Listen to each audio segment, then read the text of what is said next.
आप आतो पढ़ जाओ तो ना ले लो, फिर हो ले लो, किताबों की दुकान ना ले लो।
चलिए साहब, इस वक्त हम लाइव आ चुके हैं।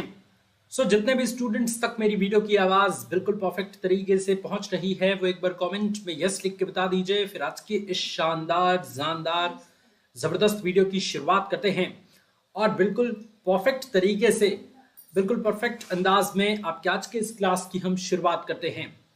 Good morning all of you students, good morning good morning good morning. कैसे हैं बच्चों आप सभी? एक बार कमेंट करके बता दीजिए। फिर आज की इस वीडियो की हम शुरुआत करते हैं।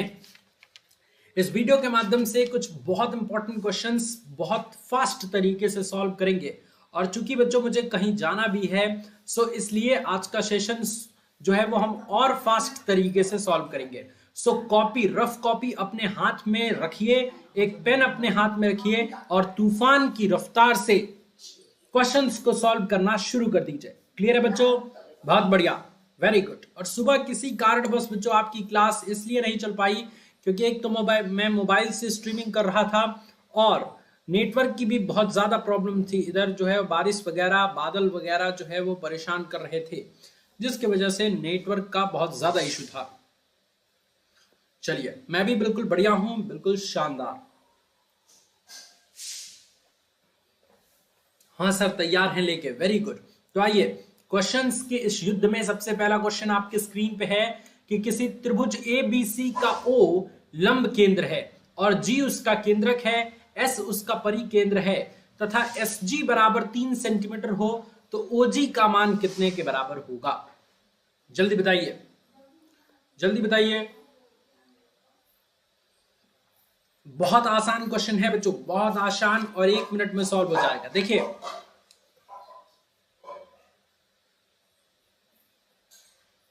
यहां पे बच्चों ये जो लंब केंद्र है और ये जो केंद्रक है और ये जो परिकेंद्र है, इनमें कुछ संबंध होता है। और वो संबंध क्या होता है? लंब केंद्र और केंद्रक OG और इनटू केंद्रक और परिकेंद्र GS, OG इंटू GS या SG बराबर, इनके बीच जो रिलेशन होता है वो दो संबंध है, एक के अनुपात में होता है। ठीक है बच्चों? तो OG का मान आपको निकालना है। क्लियर है बात? तो OG बराबर क्या हो जाएगा बच्चों? 2/1 और गुणे SG या GS। तो SG हम लिख देते हैं, यहां पे भी हम GS ना लिख के SG लिख देते हैं क्योंकि SG की वैल्यू दी गई है आपको। ठीक है ना? GS या SG कुछ भी है, वही है। तो अरे क्यों GS लिखता है पांडे? SG लिखो। यस, तो SG हो गया। ठीक है बच्चों? तो OG बराबर कितना आ जाएगा? 2/1 और गुणे SG का मान 3, 3 दूनी के 6। Option number D is the right answer. Sir आज आप ट्रायंगल पढ़ा रहे हैं? नहीं, जरूरी नहीं है। ट्रायंगल के कुछ इंपॉर्टेंट क्वेश्चंस बता रहा हूं, डिटेल में नहीं पढ़ा रहा, क्योंकि स्वाति आप जानती हैं ये क्रैश कोर्स है। समझ रहे बात? तो ट्रायंगल के जितने इंपॉर्टेंट क्वेश्चंस आएंगे आपके एग्जाम में वो चीज आज चलेगा, ठीक है। और एक चीज इस क्वेश्चन के जरिए बच्चों आप मान के चल सकते हैं कि ट्रायंगल ही चल रहा है। एक चीज आपको याद रखना है कि लंब केंद्र, केंद्रक और परिकेंद्र में जो संबंध होता है वो दो संबंध एक का होता है। यानी लंब केंद्र और केंद्रक ओजी और गुणे, परिकेंद्र और केंद्रक एसजी बराबर दो संबंध एक। ये वाला आप याद रखेंगे। लंब केंद्र, केंद्रक और परिकेंद्र में रिलेशन, इस टाइप के क्वेश्चन तूफान की रफ्तार से सॉल्व हो जाएंगे। नेक्स्ट क्वेश्चन आपकी स्क्रीन पे है कि चित्र में त्रिभुज एबीसी में रेखा AX यानी ये वाली रेखा एंगल BAC का कोणार्धक है। BAC इसका, इस वाली एंगल का ये कोणार्धक है, यानी इस कोण को आधा करने वाला ये AX रेखा है, ठीक है। यदि AB का मान 8 है, यानी इसका मान 8 दिया गया है इस वाली रेखा का, और AC का मान 10 दिया गया है, यानी इस वाली रेखा का मान 10 दिया गया है, और BX का मान यानी इस वाले रेखा का मान BX का मान 4.8 है, तो XC का मान क्या होगा, यानी ये वाले भुजा का मान क्या होगा? जल्दी बताइए बच्चों। तो देखिए कोणार्धक का एक प्रमेय होता है, कोणार्धक के प्रमेय से, कोणार्धक का प्रमेय ये कहता है कि ये टोटल भुजा यानी AB और बटे में AC, यानी दोनों ये भुजा बराबर होती है BX और XC के, BX बटे XC के, ठीक है। ये वाला आप याद रखेंगे। अब वैल्यू को पुट करते जाइए। AB का मान है बच्चों 8, AC का मान है 10, बराबर BX का मान है 4.8 और बटे में XC का मान आपको निकालना है। बच्चों जैसे ही दशमलव हटाएंगे नीचे भी 10 आ जाएगा, इस 10 से ये 10 कट गया, तो अब C का गुणा XC का गुणा ऊपर कर देंगे, तो 8XC बराबर 48। ओहो किधर गया? हाँ 8XC बराबर, अरे बचवा एक मिनट खत्म हो जा भाई, क्यों परेशान करता है। बराबर 48, तो XC बराबर कितना आ जाएगा? 48 बटा 8, कितना? 8 छक 48, 6 बार में कट गया, XC का मान 6 आ गया। Option number C is right answer. Important question है। समझ आया ये दोनों क्वेश्चन? जल्दी से बता दीजिए, फिर हम नेक्स्ट क्वेश्चन की तरफ चलते हैं। कम ऑन स्टूडेंट्स, फटाफट। समझ आया क्या? यस और नो? यस और नो? यस सर, वाह वेरी गुड बच्चों। नेक्स्ट क्वेश्चन आपके स्क्रीन पे है। ये भी क्वेश्चन बहुत ही मजेदार है कि किसी त्रिभुज के कोणों का अनुपात 1 संबंध है 2 संबंध है 3 है, तो उनकी संगत भुजाओं का अनुपात कितना होगा? बहुत इंपॉर्टेंट क्वेश्चन है बच्चों। मेरी तरफ से आप ये लगा लीजिए कि इस बार तो ये आने वाला है। सर इलेक्ट्रिकल के बेसिक क्वेश्चंस भी कराओ। विनय इलेक्ट्रिकल्स के आप प्रवेश परीक्षा की तैयारी कर रहे हैं ना विनय? डिटेल में जरा लिख के बताइए आपकी प्रॉब्लम क्या है, फिर मैं बता दूंगा आपको। सो देखिए स्टूडेंट्स, त्रिभुज के तीनों कोणों का अनुपात x संबंध है 2, 1 संबंध है 2 संबंध है 3 है। तो हम इसको मान लेते हैं, माना कोण x, पहला कोण x, दूसरा कोण 2x और तीसरा कोण 3x है। और त्रिभुज के तीनों कोणों का योग बच्चों 180 डिग्री होता है। तो इनको जोड़ेंगे तो ये कितना आ जाएगा? 3 2 5 1 6x बराबर 180 डिग्री। सो यहां से x डिग्री का मान निकालेंगे तो कितना हो जाएगा? 30 डिग्री। 36 18 30 डिग्री। x का मान 30 डिग्री आ गया बच्चों। संगत भुजाएं कह रहा है, संगत भुजाएं कह रहा है, यानी कि अब यहां से अगर हम 30 रखते जाएं तो हमारा जो कोण बनेगा वो पहला कोण बनेगा 30 डिग्री, दूसरा कोण बनेगा 30 दूनी के 60 डिग्री और तीसरा कोण बनेगा 30 या 90 डिग्री। तीनों में साइन अप्लाई कर दीजिए ताकि आपको भुजा मिल जाए। तो sine 30 degree into sine 60 degree और इंटू साइन 90 डिग्री, क्योंकि आप जानते हैं कि इनका वैल्यू मान रख देंगे, आराम से हमारी भुजा निकल के आ जाएगी, क्योंकि साइन थीटा बराबर लंब बटा कर्ण, ठीक है। तो इस स्थिति में आप यहां पे देख सकते हैं कि साइन 30 का मान 1 बटा √2, सॉरी 1 बटा √2 नहीं 1 बटा 2, साइन 30 का मान 1 बटा 2 रेशियो रेशियो में ना है, अनुपात में है, तो अनुपात में लिखिएगा। ठीक है, अनुपात sin 60 का मान √3/2 और अनुपात sin 90 का मान 1। तो ये नीचे से अगर 2 को हटाएंगे तो दिस इंप्लाइज दैट ये क्या आ जाएगा 1। ये रेशियो √3 और रेशियो यहाँ पे 1 है, तो 1 का गुणा 2 में होगा तो 2। तो 1 संबंधे √3 संबंधे 2। Option number B is the right answer. Maximum बच्चों का बिल्कुल सही जवाब है। इलेक्ट्रिकल K2 ग्रुप की तैयारी, विनय कुमार बिहारी हैं कि नहीं पता नहीं। विनय कुमार, आपको जो ये क्या बताया जाता है, जो ऑफलाइन बैच दिया गया है आपको व्हाट्सएप पर, उसमें इलेक्ट्रिसिटी के जितने चैप्टर हैं सारे पढ़ा दिए गए हैं। उस चैप्टर को ओपन करिए और उन सभी 5-6 चैप्टर को अच्छे से पढ़ लीजिए। पहले उसको पढ़ लीजिए। उसके बाद से 1-2 दिन बाद में जब इलेक्ट्रिसिटी चालू करूंगा इसी में क्रैश कोर्स में ही, तो आपका डबल ट्रिपल रिवीजन हो जाएगा। अगर आपको वो बैच नहीं मिला है तो आप मुझे व्हाट्सएप पे बोल दीजिएगा, मैं फिर से भेज दूंगा आपको। ठीक है, ओके। नेक्स्ट क्वेश्चन आपके स्क्रीन पे है कि यदि किसी त्रिभुज के कोण 1 संबंधे 3 संबंधे 5 के अनुपात में है तो त्रिभुज का सबसे बड़ा कोण कौन सा होगा? जल्दी बताइए।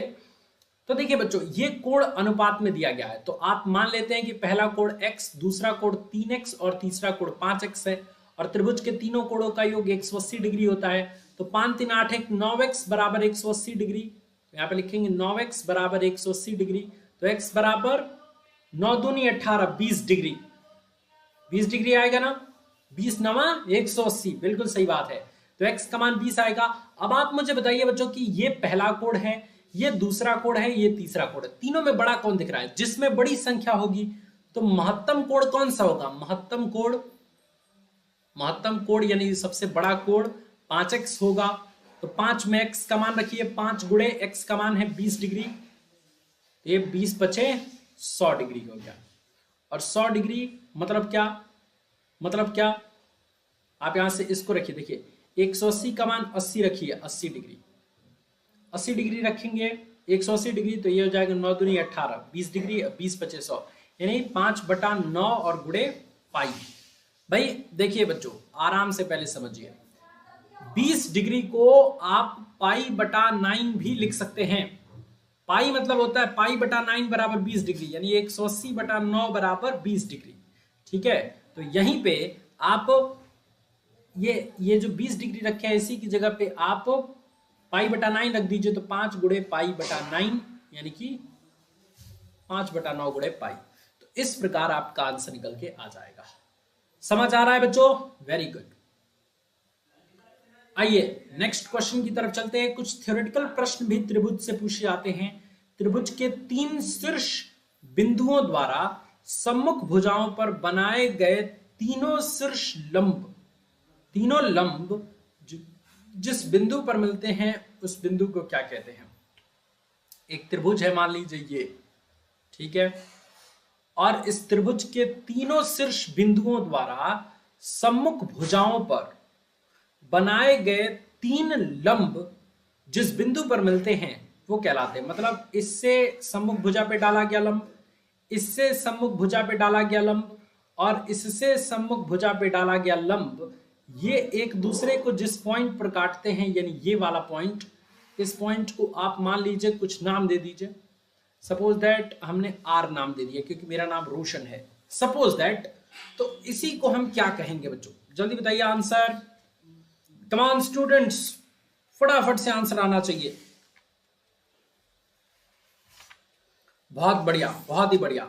तो देखिए तीनों पर लंब डाला जा रहा है, तीनों सम्मुख भुजाओं पर लंब डाला जा रहा है, इसलिए इसका नाम हो जाएगा बच्चों क्या? लंब केंद्र, लंब केंद्र। ठीक है, so option number C is the right answer. Maximum बच्चों का बिल्कुल सही जवाब आया है, बिल्कुल परफेक्ट जवाब आया है। अच्छा, अब आप पूछेंगे कि सर तो परिकेंद्र क्या होता है? लंब केंद्र तो ये होता है। तो देखिए ये तीनों जो भुजाएं हैं ए बी, बी सी और सी ए, इन तीनों का अर्धक करेंगे, तो अर्धक करने के बाद जो रेखाएं मिलेंगी तीनों एक दूसरे को जिस बिंदु पर, उसको हम परिकेंद्र कहते हैं। उसको हम क्या कहते हैं, परिकेंद्र कहते हैं। ठीक है बच्चों, अरे ठीक है या नहीं? और केंद्रक क्या कहते हैं बच्चों? केंद्रक किसे कहते हैं, आपके दिमाग में ये भी आएगा। तो त्रिभुज की किसी भुजा के मध्य बिंदु को सम्मुख शीर्ष से जोड़ने वाली रेखाओं को त्रिभुज की माध्यिका कहते हैं, और तीनों माध्यिकाओं का कटान बिंदु केंद्रक कहलाता है। अर्थात हम कह सकते हैं कि जो ये आपका ये जो लंब केंद्र है, ये आपका केंद्रक भी कहलाता है एक तरीके से। लेकिन इसमें जो है वो लंब के कारण जो है वो एक दूसरे के सम्मुख भुजाओं पर डाला गया है, मतलब तीनों शीर्षों से लंब सम्मुख भुजाओं पर डाला गया है, इसलिए इसका लंब केंद्र हम इसको कहेंगे। और जब कहेगा कि त्रिभुज की तीनों भुजाओं की माध्यिका एक दूसरे को जिस बिंदु पर काटती हैं उसी को हम कहेंगे केंद्रक। तो माध्यिका अगर एक दूसरे को जिस बिंदु पे काटती हैं उसको केंद्रक कहेंगे, और शीर्ष से लंब जो डाला गया है वो अगर तीनों एक दूसरे को जिस बिंदु पे काटते हैं उसको लंब कहेंगे, और तीनों भुजाओं का अर्धक वाली जो रेखा है वो एक दूसरे को जिस बिंदु पर काटती है उसको हम परिकेंद्र कहेंगे। सो ये डिफरेंस आपको याद रखेंगे। लेजर पॉइंट से समझाइए। ओहो कोई बात नहीं, समझाते हैं। ये देखिए, सबसे पहली बात सर, लंब केंद्र किसे कहते हैं? सो ए पॉइंट से मान लीजिए कि इस बीसी पर लंब डाला गया, फिर बी पॉइंट से, बी शीर्ष से इस एसी पर लंब डाला गया, और फिर ये सी पॉइंट से इस AB पर लंब डाला गया। तो ये तीनों लंब एक दूसरे को जिस पॉइंट पर काटेंगे उसी को हम कहेंगे लंब केंद्र। लंब केंद्र समझ आया? Very good. उसके बाद आता है परिकेंद्र। क्या होता है सर? तो यहां पे क्या कह रहा है कि तीनों लंब जिस बिंदु पर एक दूसरे से मिलते हैं उसको क्या कहते हैं? तो वो तो लंब केंद्र हो गया। परिकेंद्र क्या है सर? तो देखिए, एक रेखा का अर्धक कैसे निकालते हैं? लंगड़ा प्रकार होता है, तो एक यहां पे कट मारते हैं, एक यहां पर, फिर एक यहां पर और एक यहां पर मिला देते हैं। तो इन तीनों रेखाओं का जो अर्धक होगा वो एक दूसरे को जिस बिंदु पर काटेगा उसको हम कहेंगे परिकेंद्र। और केंद्रक क्या होगा बच्चों? ये तीनों त्रिभुज की ये जो तीनों भुजाएं हैं, इन तीनों भुजाओं की माध्यिका, इन तीनों भुजाओं की क्या माध्यिका एक दूसरे को जिस बिंदु पर काटेगी वो केंद्रक होगा। तो माध्यिका का कटान बिंदु केंद्रक, अर्धक का कटान बिंदु परिकेंद्र, और शीर्ष लंबों का कटान बिंदु लंब केंद्र। आई होप आपको समझ में आया होगा, जो बहुत इंपॉर्टेंट है। इसके अलावा एक और चीज आप याद रखेंगे, एक और चीज जो आपको याद रखना है कि केंद्रक माध्यिका को दो संबंधे एक के अनुपात में विभाजित करती है। मतलब कि अगर मान लीजिए बच्चों ये मान लीजिए कि ये एक त्रिभुज है, और ये मान लीजिए ये त्रिभुज का केंद्रक है, ठीक है, O। तो ये जो है वो माध्यिका को कितने के अनुपात में काटेगी? A और B। मान लीजिए ये AB एक रेखा है, तो AO और रेशियो OB बराबर दो संबंधे एक, मतलब दो संबंधे एक के अनुपात में विभाजित करती है केंद्रक माध्यिका को। इस पॉइंट को आप याद रखेंगे। सो ये बेसिक एक क्वेश्चन था, लेकिन इसके माध्यम से मैंने 4-5 क्वेश्चन आपको सॉल्व करा दिया। नेक्स्ट क्वेश्चन जो आपके स्क्रीन पे है कि चित्र में x का मान क्या होगा।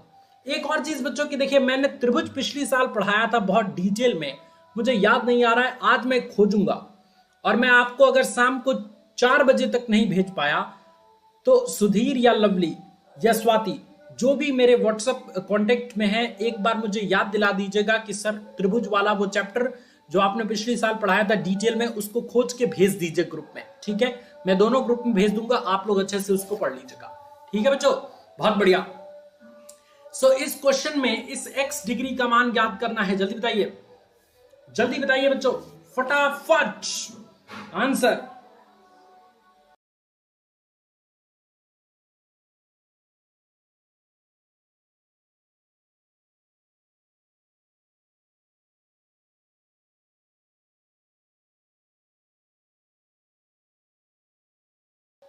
चलिए बच्चों, वेरी गुड, आप में से मैक्सिमम बच्चों ने बिल्कुल सही बताया। देखिए, त्रिभुज का ये जो बहिष्कोण होता है, ये अंतः सम्मुख कोणों के अंदर वाले जो सम्मुख कोण है उनके योग के बराबर होता है। यानी x डिग्री का ये जो मान होगा वो 40 डिग्री और 60 डिग्री के योगफल के बराबर होगा। तो x डिग्री बराबर कितना हो जाएगा? 40 और 60, 100 degree, option number D is the right answer. Important question है, काफी आसान है और कई बार पूछा जा चुका है। नेक्स्ट क्वेश्चन जो आपके स्क्रीन पे है, ये देखिए थोड़ा सा डिफिकल्ट हो सकता है आपके लिए कि त्रिभुज ABC में एंगल ACB बराबर 64 डिग्री है। एक त्रिभुज बना देता हूं ABC, ABC, ज्यादा बड़ा त्रिभुज मत बनाइएगा सोल्यूशन के टाइम, ये आप याद रखेंगे। तो ABC में एंगल ACB बराबर ये वाला एंगल बच्चों मान लेते हैं आपका कितना है 64 डिग्री, ठीक है। और AB के बिंदु Q पर लंब अर्धक BC को P पर मिलाता है। तो AB के बिंदु Q पर मान लीजिए यहां पे एक Q पॉइंट है, ठीक है। इसका लंब अर्धक यानी इससे इस AB पर लंब डाला गया है और इसी पॉइंट को Q पर मिलाता है। ये Q पर ये लंब अर्धक C पॉइंट से मिलता है। तो ये लंब अर्धक BC को बिंदु P पर मिलता है, यानी BC को भी ये वाला लंब अर्धक P बिंदु पर मिलता है। तो कुछ इस प्रकार से डायग्राम हो गया। और PAC का मान, कुछ गड़बड़ हो गया बच्चों, थोड़ा सा डायग्राम में गड़बड़ हो गया। आप 1 मिनट इस डायग्राम को अच्छे से और बनाइए, आप आसानी से सॉल्व कर पाएंगे, कोई दिक्कत नहीं होगी। बस ध्यान से देखिए, ऐसा बनाना है कि P का रिलेशन A से हो। सो एक त्रिभुज हम ऐसा बना देते हैं, मान लेते हैं, ठीक है। और अब इसका नाम B रखते हैं, इसका नाम A रखते हैं और इसका नाम C रखते हैं, ठीक है बच्चों, क्लियर है बात। तो अब क्या कह रहा है कि ACB बराबर 64 डिग्री है। ये वाला एंगल मान लेते हैं आपका कितना है 64 डिग्री।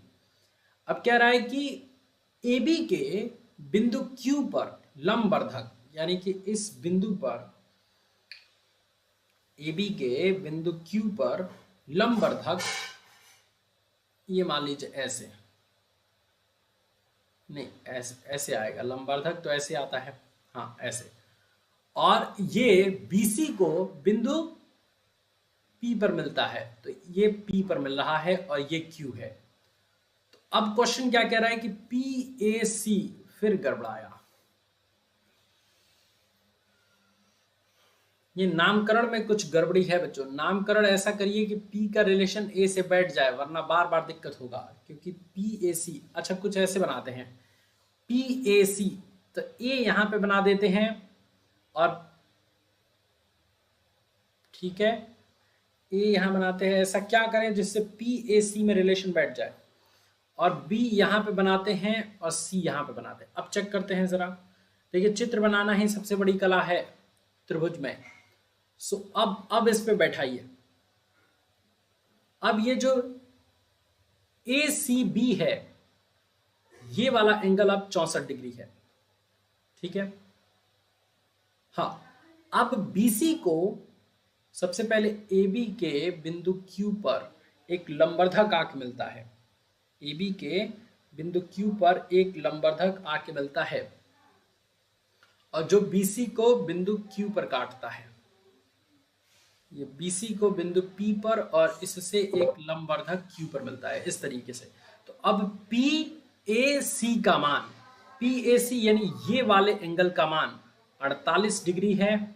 तो आपको ABC का मान ज्ञात करना है, यानी इस वाले एंगल का मान ज्ञात करना है।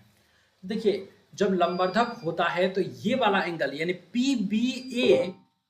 PBA जो होता है BAP के बराबर होता है, यानी ये भी एंगल x डिग्री होगा, क्योंकि किसी भी त्रिभुज का लंबवर्धक उस कोण को 2 बराबर भागों में बांट देता है। तो यहाँ पे अगर ये लंबवर्धक है सो ये x डिग्री है, तो ये भी x डिग्री हो जाएगा। सो आप पहले यहाँ पे ये देखिए कि क्या हो रहा है। तो क्वेश्चन में आपका ये 64 डिग्री दिया है और ये 48 डिग्री दिया है। तो त्रिभुज APC में देखिए, त्रिभुज APC में देखिए बच्चों, त्रिभुज के तीनों कोणों का योग 180 डिग्री होता है। तो 48 degree plus 64 degree plus angle APC बराबर 180 डिग्री। तो एंगल APC का मान निकालेंगे तो कितना हो जाएगा, 180 में से 64 और 48 जोड़ के घटाएंगे तो कितना हो जाएगा, 64 और 48 कितना होता है 112। अब 180 में से 112 को घटाएंगे तो कितना आ जाएगा बच्चों, 68 डिग्री। वेरी गुड, 68 डिग्री ये आ गया। कौन सा एंगल, ये वाला एंगल 68 डिग्री आ गया। और एक प्रमेय होता है बाह्य कोण प्रमेय। यहां पे लिखेंगे बाह्य कोण प्रमेय से।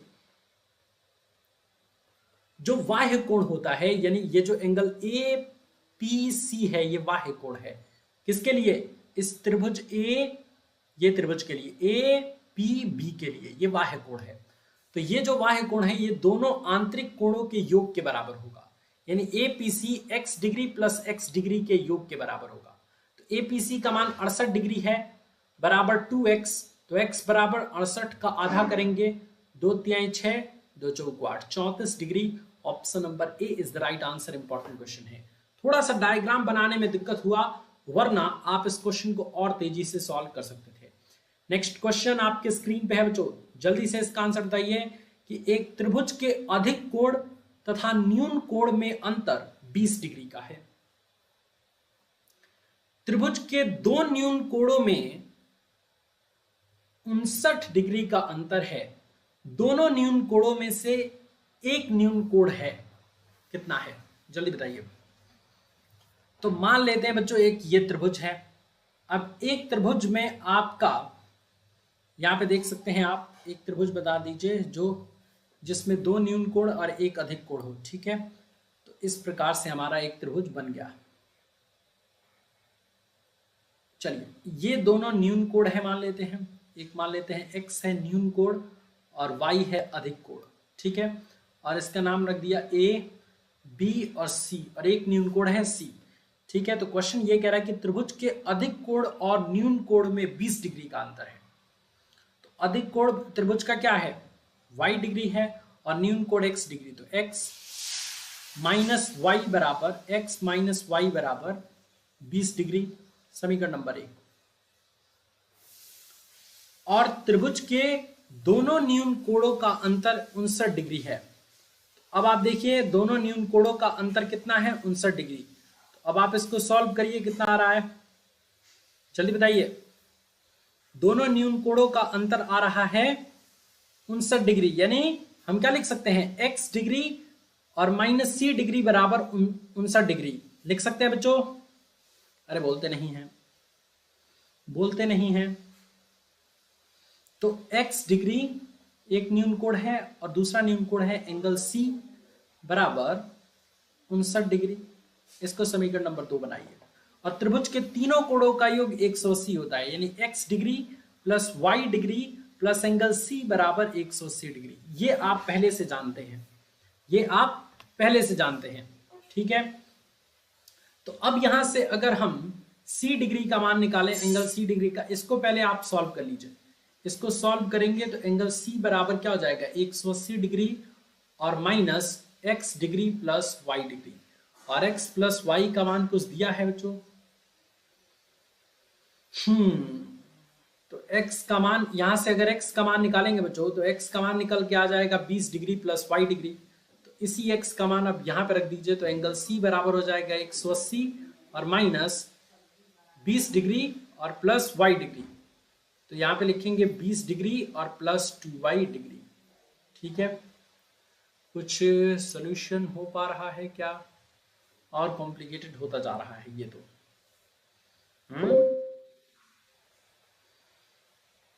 क्या दिमाग लग रहा है इसमें बच्चों?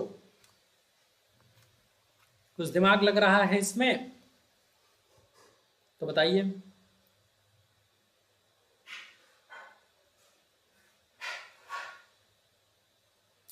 जल्दी बताइए, कुछ दिमाग लग रहा है तो बताइए फटाफट। एक बार फिर से सॉल्व करें क्या इसको?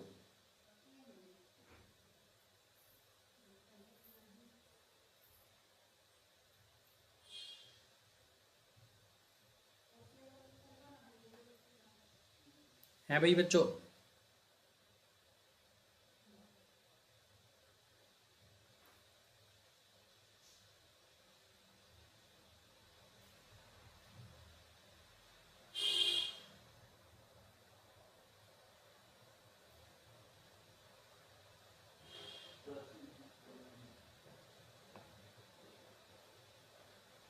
कुछ गड़बड़ है।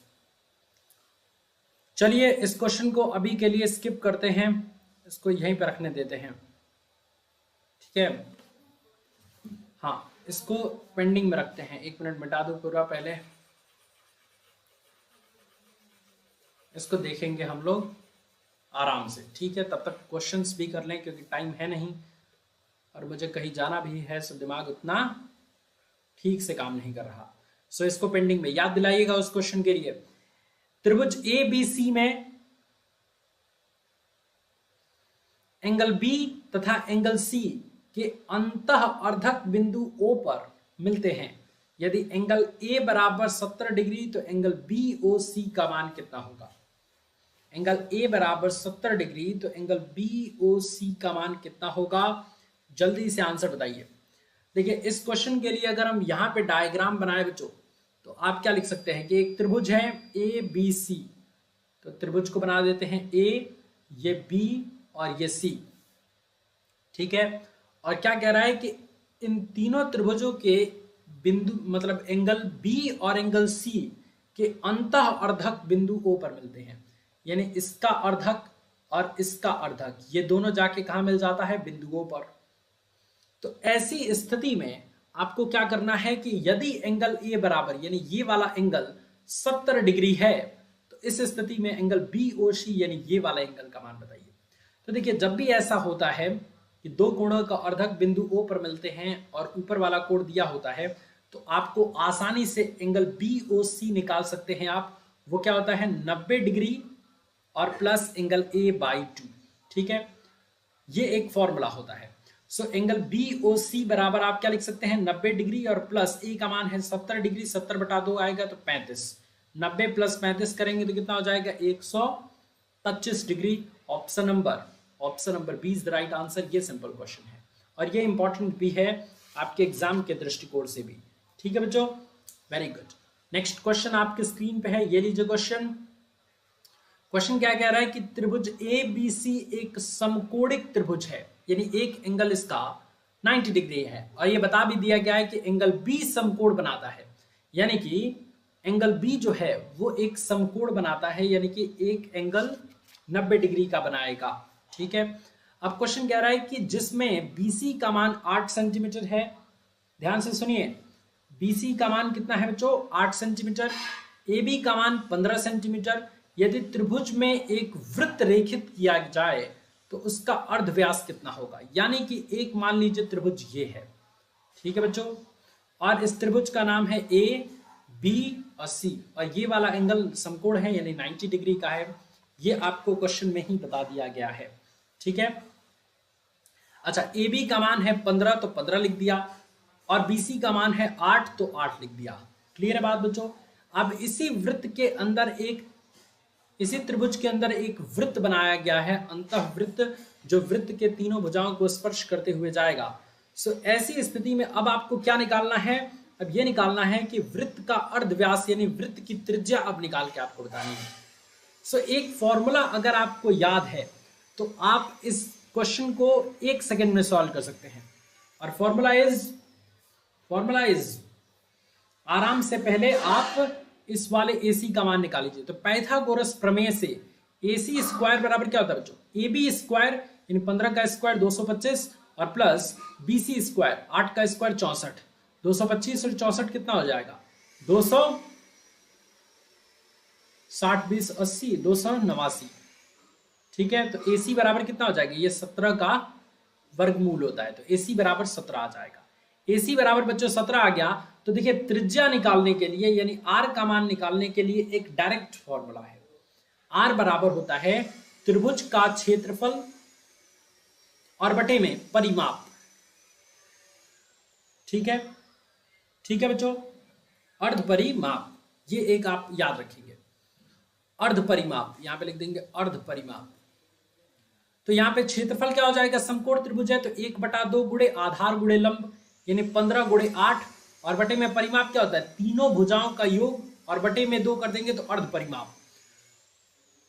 तो 17 प्लस 15 प्लस 8 और बटे में 2 सॉल्व करिए, 2 चौको 8, 15 चौको 15 45 15 चौको 60, 60 बटे में इससे काटेंगे तो कितना हो जाएगा 15 और 15 30 2 32 60 40 बटा 2 करेंगे तो 20 20 तरीके 60, 3 आंसर आ गया option number C is the right answer. इस क्वेश्चन का सी आंसर करेक्ट हो जाएगा। तो आप देख सकते हैं कि कैसे क्वेश्चन सॉल्व हो गया। ये वाला आप याद रखेंगे कि त्रिज्या बराबर त्रिभुज का क्षेत्रफल बटे में त्रिभुज का अर्ध परिमाप, ये आप याद रखेंगे, क्वेश्चन सॉल्व हो जाएगा। ठीक है, ठीक है बच्चों, तो ये आपको याद रखना है, ये एक बहुत इंपॉर्टेंट फॉर्मूला है, इसको मैं ब्रैकेट में कर देता हूं। नेक्स्ट क्वेश्चन आपके स्क्रीन पे है कि किसी त्रिभुज की तीन भुजाओं से बराबर दूरी पर रहने वाले बिंदु का बिंदु पथ क्या होगा। त्रिभुज के तीनों भुजाओं से बराबर बिंदु पर रहने वाले बिंदुओं का बिंदु पथ को हम क्या कहते हैं, जल्दी बताइए आंसर, जल्दी बताइए। और त्रिभुज को बच्चों डिटेल में पढ़ाया, चूंकि आज जल्दबाजी है कहीं जाने की, तो इस स्थिति में मैं थोड़ा सा अजीब टाइप का भी ऐसा लग रहा है कि उतनी बढ़िया परफॉर्मेंस नहीं हो रही है, क्योंकि ध्यान इधर उधर कर रहा है, समझ रहे बात। तो ऐसी स्थिति में उतना बढ़िया आदमी दे नहीं पाता है। सो डोंट वरी स्टूडेंट, त्रिभुज का लेक्चर मैं भेज दूंगा, आप एक बार मुझे बस याद दिला दीजिएगा। ठीक है बच्चों, बहुत ही बढ़िया। इस क्वेश्चन का ये आंसर करेक्ट हो जाएगा कि किन्हीं दो कोणों के अर्धक का कटान बिंदु होता है, उसका बिंदु पथ। ठीक है, so option number A is the right answer. आगे बढ़ते हैं। नेक्स्ट क्वेश्चन आपके स्क्रीन पे है कि दिए गए चित्र में एमएन रेखा पीआर के समांतर है।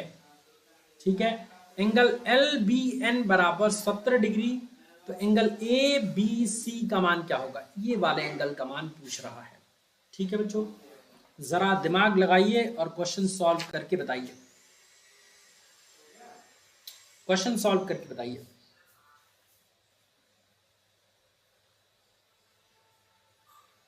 बहुत बढ़िया, शानदार।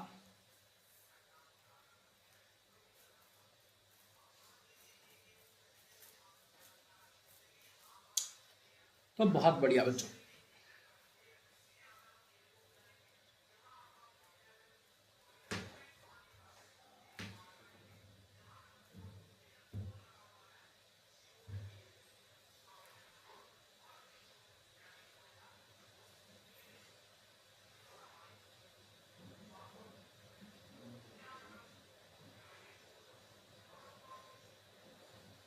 तो हाँ बिल्कुल, तो यहां से इस क्वेश्चन का बी आंसर आ रहा है। चलिए देखते हैं कैसे। बच्चों, दो समांतर रेखाओं को जब एक तिर्यक रेखा काटती है तो संगत कोण आपस में बराबर होते हैं। यानी ये अगर एंगल 70 है तो ये भी एंगल कितना होगा, 70 डिग्री हो जाएगा। ये भी एंगल कितना हो जाएगा, 70 डिग्री हो जाएगा। अच्छा ठीक है सर, और देखिए, और ये एंगल फिर कितना होगा, एंगल बी वाला, एंगल बी वाला कितना एंगल होगा, तो ये भी आपका 70 डिग्री हो जाएगा। क्योंकि अब देखिए क्या कह रहा है कि ए बी बराबर बी सी, ये ए बी जो है ये वाला, ये बी सी के बराबर है। यानी ये एंगल दोनों आपस में बराबर, सॉरी, ए बी अगर बी सी के बराबर है तो एंगल ए एंगल सी के बराबर होगा। बिल्कुल सही बताया, क्योंकि यहां पे देखिए क्वेश्चन में क्या दिया गया है कि ए बी बराबर बी सी, तो एंगल जो ए है वो एंगल सी के बराबर होगा। तो एंगल सी बराबर भी आ गया 70 डिग्री, और आपको एंगल बी का मान निकालना है, एंगल ए बी सी का मान। तो त्रिभुज ए बी सी में तीनों कोण, angle A plus angle B plus angle C, तीनों कोणों का योग 180 डिग्री होता है त्रिभुज में। तो त्रिभुज में एंगल ए का मान 70 डिग्री, एंगल बी का मान निकालना है, एंगल सी का मान 70 डिग्री बराबर 180 डिग्री। तो एंगल बी बराबर कितना हो जाएगा, 180 माइनस 140, तो बराबर ये कितना हो जाएगा, 40 degree. Option number B is the right answer. Important question है और ये क्वेश्चन पूछा भी गया है। नेक्स्ट और लास्ट क्वेश्चन त्रिभुज का आपके स्क्रीन पे है, जल्दी से सॉल्व करिए क्वेश्चन। क्वेश्चन आपका ये कहा है कि दिए गए चित्र में एसी कोण ए के दो बराबर भागों में विभाजित करती है। ये जो एसी है ये ए कोण को दो बराबर भागों में विभाजित करती है, एसी भुजा। ठीक है, यानी कि कोणार्धक है ये। तो x डिग्री और y डिग्री के मान क्या होंगे, यानी ये वाला x डिग्री, ये वाला कोण x डिग्री और ये वाला कोण y डिग्री का मान क्या होगा अगर AB बराबर AC और AD बराबर DC। AB बराबर AC है ए बी बराबर ए सी है और ए डी बराबर डी सी है,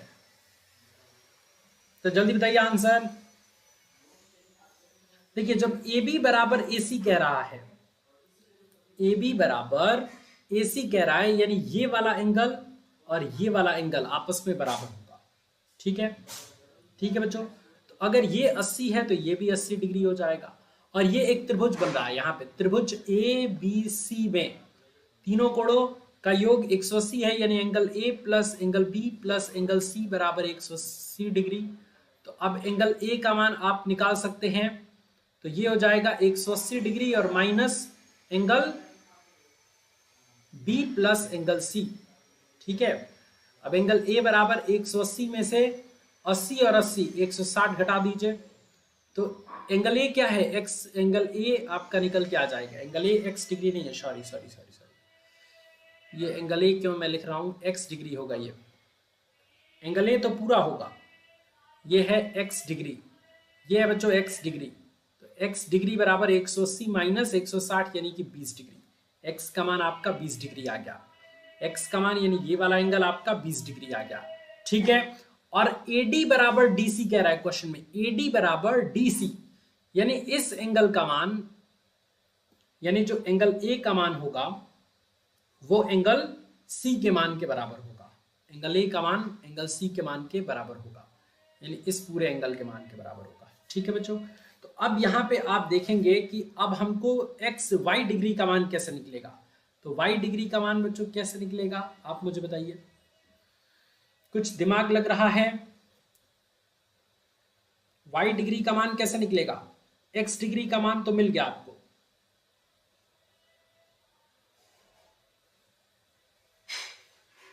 अब चूंकि एंगल ए को ये वाला AC दो बराबर भाग में बांट रहा है, तो अगर ये x डिग्री 20 आया तो ये भी 20 डिग्री हो जाएगा, क्योंकि एंगल ए को ये दो बराबर भागों में बांट रहा है। ठीक है, तो अगर ये वाला 20 डिग्री आया तो वो भी 20 डिग्री हो जाएगा। ठीक है, तो जब ये 20 डिग्री हो गया तो अब सवाल बहुत दिलचस्प होने वाला है कि जब a बराबर 20 डिग्री हो गया तो c बराबर भी 20 डिग्री होगा, क्योंकि AB बराबर AC, तो ये C बराबर भी आपका टोटल होगा 20 डिग्री। ओहो, ये भी होगा आई थिंक 20 डिग्री। तो अब एंगल Y का मान निकालेंगे तो 180 माइनस 20 और प्लस 20। ठीक है, 20 20 40, तो एंगल Y बराबर 180 माइनस 40 बराबर 140 डिग्री, यानी 20 plus 140, option number C is the right answer. Important question है, समझे कि नहीं बात। AD बराबर DC दिया है ना, यानी ये वाला जो एंगल होगा, लेजर पॉइंट लेता हूं मैं,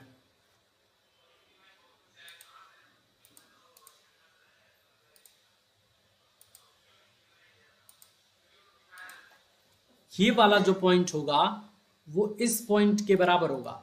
तो ये तो कोणार्धक है, तो ये वाला अगर 20 था तो ऊपर वाला भी 20 होगा, तो जब ऊपर वाला 20 होगा तो ये भी वाला 20 होगा, और एक त्रिभुज बन रहा है ACD, ACD में त्रिभुज के तीनों कोण हैं, तो y डिग्री का मान निकालेंगे तो 180 माइनस 20 प्लस 20, तो 180 में से 40 घटाएंगे तो 140 आ जाएगा आंसर। चलिए आप फटाफट से फिजिक्स और केमिस्ट्री के क्वेश्चंस को करते हैं धनाधन सॉल्व। सो आइए question number next, question number पहला ये कहता है कि जब जल जमता है तो अणुओं के बीच की दूरी क्या होती है। जब जल जमता है बच्चों तो अणुओं के बीच की दूरी, क्वेश्चन नंबर नेक्स्ट, जल्दी जल्दी आंसर दीजिए फिजिक्स केमिस्ट्री का। बहुत बढ़िया, वेरी गुड। अणुओं के बीच की दूरी बढ़ जाती है, इसीलिए बॉटल में अगर पानी रख के और बर्फ जमाया जाता है तो कभी कभी बॉटल फट जाता है, क्योंकि अणुओं के बीच की दूरी बढ़ जाती है। नेक्स्ट क्वेश्चन, किसी वस्तु का ताप बढ़ाने पर उनके अणुओं की गतिज ऊर्जा क्या होगी। तो जैसे पॉपकॉर्न को तावा पे अगर गर्म करते हैं तो वो उछलता है, मतलब भागता है, गति उसकी बढ़ जाती है, वैसे ही अगर किसी वस्तु का ताप बढ़ाएंगे तो उनके अणुओं की गतिज ऊर्जा बढ़ जाएगी। Option number A is the right answer. Next question, किसी गैस की प्रति लीटर गतिज ऊर्जा 300 जूल है, गैस का दाब क्या होगा। गैस का दाब क्या होगा। तो देखिए ऐसे गैस के दाब के लिए एक फॉर्मूला होता है P बराबर 2/3 E। वैसे बच्चों ये क्वेश्चंस उतना पूछता नहीं है, बट मैं करा देता हूँ। 2/3 इंटू E का मान कितना दिया गया है बच्चों? E का मान आपका 300 दिया गया है, ठीक है। तो इसको आपको बदल लेना है सबसे पहले जूल प्रति मीटर में, ठीक है। तो इसको हम क्या करेंगे, 300 को अगर प्रति मीटर में बदलेंगे तो 300 और गुणे 10 की घात 3। तो अब यहाँ पे काटेंगे 3 तरीके, 3 एकम 3, 100 हो गया।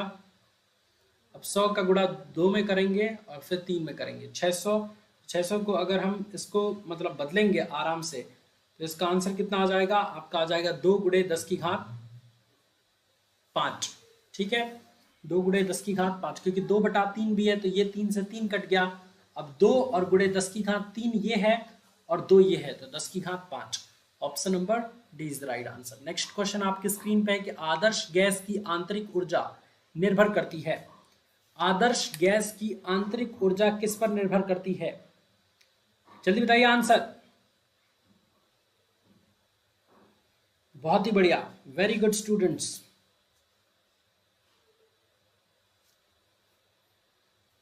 इस क्वेश्चन का सी आंसर करेक्ट हो जाएगा, केवल ताप पर निर्भर करती है आदर्श गैस की आंतरिक ऊर्जा। नेक्स्ट क्वेश्चन, बायल का नियम में क्या नियत रहता है? देखिए ये चीज आपको क्रैश कोर्स में पढ़ाया जा चुका है कि बायल के नियम पे स्थिर ताप यानी टेम्परेचर कांस्टेंट रहता है, चार्ल्स के नियम में प्रेशर कांस्टेंट रहता है, और आपका जो गैल्यूशेक का नियम है, आपका जो किसका आयतन किसके नियम में कांस्टेंट रहता है? ताप, दाब और आयतन। बायल, चार्ल्स और बताते नहीं हैं, जल्दी बताइए आंसर। दाब के नियम पर, जिसको आप गैल्यूशेक का भी नियम कहते हैं, बिल्कुल। तो इस प्रश्न का आपका क्या हो जाएगा? ऑप्शन नंबर, ताप कांस्टेंट रहता है, यानी कि बायल के नियम के लिए क्या होता है? P is universally proportional to V, तो PV बराबर कांस्टेंट, ठीक है। PV बराबर कांस्टेंट, तो नियत क्या रहता है? PV। तो इस प्रश्न का ए आंसर करेक्ट हो जाएगा।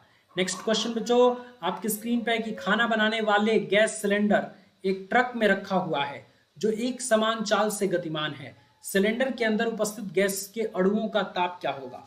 जब वो एक समान ताप से चलेगा तो अणुओं की गतिज ऊर्जा पर क्या प्रभाव पड़ेगा? अणुओं का ताप क्या होगा? अणुओं का ताप क्या होगा? नियत रहेगा, क्योंकि वो एक समान वेग से है, उसमें कोई भी इधर उधर वेग में परिवर्तन नहीं हो रहा। नेक्स्ट क्वेश्चन, वायुमंडलीय दाब पर जल का 100 डिग्री सेल्सियस पर उबलता है। आप जानते हैं कि वायुमंडलीय दाब पर जल 100 डिग्री सेल्सियस पर उबलता है। यदि दाब कम कर दिया जाए तो पानी उबलेगा कितने डिग्री सेल्सियस पे? मतलब उच्च ताप पर या निम्न ताप पर या उसी ताप पर या क्रांतिक ताप पर? जल्दी बताइए। तो देखिए जब भी वायुमंडलीय दाब कम होता है, वायुमंडलीय दाब एटमॉस्फेरिक प्रेशर जो है वो कम होता है, तो पानी कम ताप पर ही जो है वो गर्म हो जाता है, ठीक है। इस बात का आप याद रखेंगे, ठीक है बच्चों, वेरी गुड। नेक्स्ट क्वेश्चन, ठोस अणुओं के बीच की दूरी, ठोसों में अणुओं के बीच की दूरी कितनी होती है? सो इस प्रश्न का आप एक थ्योरेटिकल टाइप से इंपॉर्टेंट चीजें याद रख लेंगे कि 10 की घात -10 मीटर, ठीक है। नेक्स्ट क्वेश्चन आपके स्क्रीन पे है। अब ये केमिस्ट्री के कुछ क्वेश्चंस कर लेते हैं कि जिस ताप पर जिस रासायनिक अभिक्रिया में कोई यौगिक गर्म किए जाने पर 2 या 2 से अधिक भागों में टूट जाता है, वह अभिक्रिया क्या कहलाती है? गर्म करने पर, ये वाला पॉइंट याद रखेंगे। तो देखिए बच्चों, गर्म करने पर जो भी वियोजन होता है, यानी गर्म करने पर जो भी अपघटन होता है, उसी को हम कहते हैं ऊष्मीय वियोजन। उसी को क्या कहते हैं? ऊष्मीय वियोजन कहते हैं। नेक्स्ट क्वेश्चन, नाइट्रोजन एवं हाइड्रोजन से अमोनिया गैस बनाने के लिए उत्प्रेरक कौन सा प्रयोग होता है? तो मोस्ट इंपॉर्टेंट, लोहा और मॉलिब्डेनम। तो देखिए ये दो ऑप्शंस बिल्कुल सेम दिए गए हैं, दोनों बिल्कुल सही जवाब हैं, ठीक है। नेक्स्ट क्वेश्चन आपकी स्क्रीन पे है कि 2FeCl2 plus Cl2 arrow 2FeCl3 में FeCl2 का काम क्या है? तो FeCl2 का काम जानने के लिए पहले इसकी संयोजकता लिखते जाइए। तो इस पे +2 है और इस पे +3 है, तो ऑक्सीकरण संख्या में, Fe के ऑक्सीकरण संख्या में वृद्धि हो रही है, यानी ऑक्सीकरण अभिक्रिया हो रही है। तो जिसकी ऑक्सीकरण अभिक्रिया होती है वो पदार्थ अपचायक कहलाता है, यानी कि अवकारक कहलाता है। तो FeCl2 का क्या हो रहा है, अवकरण हो रहा है, अवकारक पदार्थ है ये। ठीक है, option number B is the right answer. Important question है आपके एग्जाम के दृष्टिकोण से, ये बहुत ज्यादा महत्वपूर्ण क्वेश्चन है। ये सारे चैप्टर्स मैंने पढ़ा दिया है, आप इन चैप्टर्स की रिवीजन नहीं कर रहे, जिसकी वजह से क्वेश्चन सॉल्व करने में आपको दिक्कत आ रही है। ठीक है बच्चों, ठीक है, बिल्कुल। तो इस तरीके से आप इस टाइप के क्वेश्चंस की प्रैक्टिस कर सकते हैं और अपने एग्जाम्स की बेहतरीन तैयारी कर सकते हैं। ठीक है, नेक्स्ट क्वेश्चन आपकी स्क्रीन पे है, HgCl2 plus SnCl2 arrow Hg2Cl2 plus SnCl4 यह अभिक्रिया कौन सी है? तो आप यहाँ पे देख सकते हैं Hg की संयोजकता +2 है और यहाँ पे देख सकते हैं तो +1 है। 2 से 2 कट जाएगा तो ये क्या हो जाएगा, 1 हो जाएगा।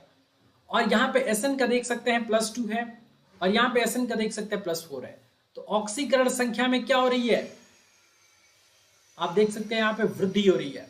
तो ऑक्सीकरण संख्या में वृद्धि मतलब अपचयन अभिक्रिया, मतलब ऑक्सीकरण अभिक्रिया हो रही है। और यहाँ पे ऑक्सीकरण संख्या में क्या हो रही है, Hg का कमी हो रही है, तो अपचयन अभिक्रिया हो रही है। सो ऑक्सीकरण अपचयन दोनों। सो ऑप्शन नंबर कौन सा है करेक्ट जवाब, जल्दी बताइए बच्चों, फटाफट। Very good. देखिए सबसे पहले हम देखते हैं यहाँ पे, वैसे तो अगर यहाँ पे लिखें, काटिए मत, ऐसे ही लिखेंगे तो +2 ही रहेगा, +2 ही रहेगा, तो इसको छोड़ दीजिए। ठीक है, तो यहाँ पे 2 से 4 हो रहा है, तो 2 से 4 हो रहा है, यानी कि ऑक्सीकरण अभिक्रिया हो रही है, और जिसका ऑक्सीकरण होता है उसी का क्या कहलाता है, अपचयन। वो पदार्थ क्या कुछ गड़बड़ दिख रहा है इसमें कुछ गड़बड़ दिख रहा है बच्चों। ऑक्सीकरण संख्या में वृद्धि हो रही है भाई, तो ऑक्सीकरण में वृद्धि मतलब ऑक्सीकरण अभिक्रिया होगी ना, है? कहां गड़बड़ हुआ, एक मिनट फिर से करते हैं, फिर से करते हैं इसको। यहां पे इसकी वैल्यू आप रखते जाइए पहले। यहां पे इसकी संयोजकता +2 है और यहां पे अगर 2 से 2 काट देते हैं तो इसका +1 है। ठीक है, यहाँ पे इसकी संयोजकता +2 है, ये 2 यहाँ पे आएगा तो, और ये 4 यहाँ पे आएगा तो इसकी संयोजकता +4 है। तो Hg का देखिए 2 से 1 हुआ, ऑक्सीकरण संख्या में कमी यानी कि अपचयन, अपचयन यहाँ पे अभिक्रिया हो रही है। और Sn को देखिए तो 2 से 4 हो गया, यानी ऑक्सीकरण संख्या में वृद्धि यानी उपचयन, यानी कि उपचयन मतलब ऑक्सीकरण। तो अपचयन और उपचयन दोनों अभिक्रियाएं साथ साथ हो रही है। So option number D is the right answer. ठीक है, ये बात आपको याद रखना है, डिटेल में बता दिया, एकदम रुक के, कोई दिक्कत वाली बात नहीं है। नेक्स्ट क्वेश्चन, उत्प्रेरक वेनेडियम पेंटाऑक्साइड V2O5 का प्रयोग निम्न में से किस उत्पाद को बनाने के लिए किया जाता है? Very very important, very very important. Pratima Kumari, जो मैंने आपको क्रैश कोर्स दिया है ना, मतलब जो आपको ऑफलाइन बैच दिया है, जिसका लिंक मैंने क्रैश कोर्स में भी दे रखा है, प्लेलिस्ट का पूरा, वो आप आराम से एक्सेस कर सकते हैं। उसमें सारा चैप्टर बाय चैप्टर आपको दे दिया गया है, सभी चैप्टर को साइंस के। तो आप उस चैप्टर वाइज स्टडी को करिए। नहीं आता है तो 3 मिनट का एक वीडियो धुरंधर बैच में है, उसी वीडियो को मैं क्रैश कोर्स में भी भेज दूंगा, आप उसको एक्सेस कर सकते हैं। ठीक है, चलिए, तो वेनेडियम पेंटाऑक्साइड का उपयोग किस चीज को बनाने के लिए किया जाता है, जल्दी बताइए। वेनेडियम पेंटाऑक्साइड V2O5, बहुत ही बढ़िया, वेरी गुड। सल्फर डाइऑक्साइड से सल्फर ट्राइऑक्साइड जब बनाते हैं तो उत्प्रेरक के रूप में वेनेडियम पेंटाऑक्साइड प्रयोग करते हैं। जैसे 2SO2 + O2 arrow vanadium pentoxide की उपस्थिति में ये होता है आपका क्या, 2SO3 यानी कि सल्फर ट्राइऑक्साइड। नेक्स्ट क्वेश्चन बच्चों आपके स्क्रीन पे है कि HNO3 में नाइट्रोजन की ऑक्सीकरण संख्या कितनी होगी? 1000 बार बताया है, ऑक्सीकरण संख्या निकालने के लिए हाइड्रोजन का +1 है, नाइट्रोजन का निकालना है, जिसका निकालना होता है x कर देते हैं, +3 गुणे ऑक्सीजन का -2 होता है, बराबर पूरे यौगिक के ऑक्सीकरण संख्याओं का योग 0 होता है तो 0 कर देंगे। तो 1 + x - 6 = 0, तो x - 5 = 0। This implies that x = +5 हो जाएगा। ठीक है बच्चों, +5 इसका आंसर आ गया, option number D is the right answer. इसी प्रकार next question, sodium, potassium, lithium, scandium और रुबिडियम, इसका ऑक्सीकरण संख्या हमेशा कितना होता है? तो इन सबका 1 होता है, +1, option number C is the right answer. Next question, जब उत्प्रेरक और अभिकारक भिन्न भिन्न अवस्थाओं में होते हैं तो वो उत्प्रेरण कौन सा होता है? अलग अलग अवस्था में होते हैं तो इसका सिंपल सा जवाब है बच्चों, जल्दी बताइए। वेरी गुड, विषमांगी उत्प्रेरण। और जब दोनों समान अवस्था में रहते हैं, यानी दोनों सॉलिड सॉलिड या गैस गैस या लिक्विड लिक्विड रहेंगे, तो वो समांगी उत्प्रेरण कहलाएगा। और जब एक सॉलिड और एक लिक्विड रहे तो इस स्थिति में वो विषमांगी कहलाएगा। नेक्स्ट क्वेश्चन, अभिक्रिया के वेग में कमी लाने वाले पदार्थ को क्या कहते हैं? अभिक्रिया के वेग में जो कमी लाता है पदार्थ, उसको हम कौन सा पदार्थ कहते हैं?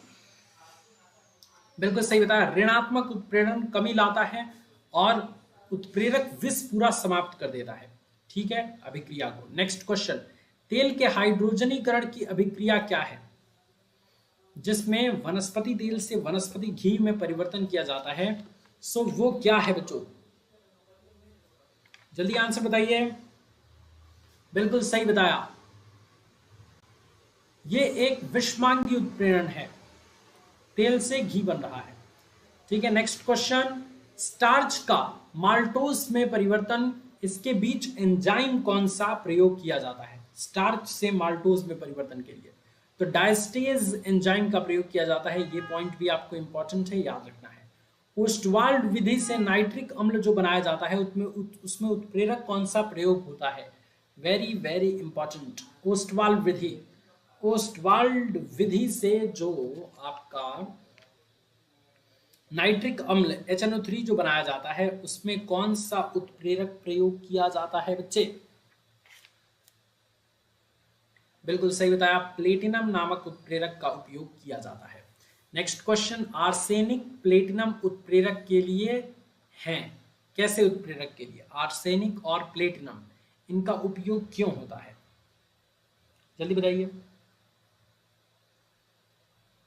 बिल्कुल सही बताया, आर्सेनिक और प्लेटिनम जो होते हैं वो उत्प्रेरक विष का काम करते हैं, यानी जिस भी अभिक्रिया में रहते हैं उसको लगभग पूरी तरीके से खत्म करने की कोशिश करते हैं। नेक्स्ट क्वेश्चन, सिल्वर सल्फेट विलयन में कॉपर छीलन डाली जाती है तो वह धीरे धीरे घुलकर विलयन के रंग को नीला कर देता है। विलयन के रंग को क्या कर देता है? नीला कर देता है।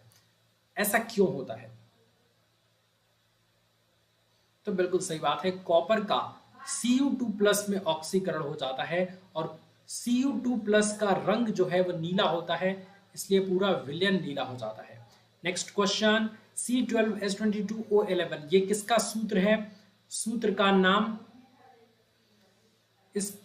ये किसका सूत्र है? C12H22O11, एक तो ये बताना है आपको और इसमें कार्बन की ऑक्सीकरण संख्या बताना है।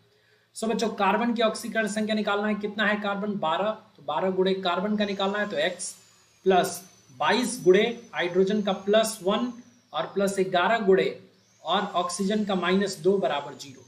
सॉल्व करेंगे तो 12x प्लस 22 माइनस 22 बराबर 0, 22 से 22 कट गया, 12x बराबर 0, यहाँ से x बराबर 0 आ जाएगा। सो इसकी ऑक्सीकरण संख्या क्या हो जाएगी? 0। बिल्कुल सही बताया, चीनी का सूत्र होता है C12H22O11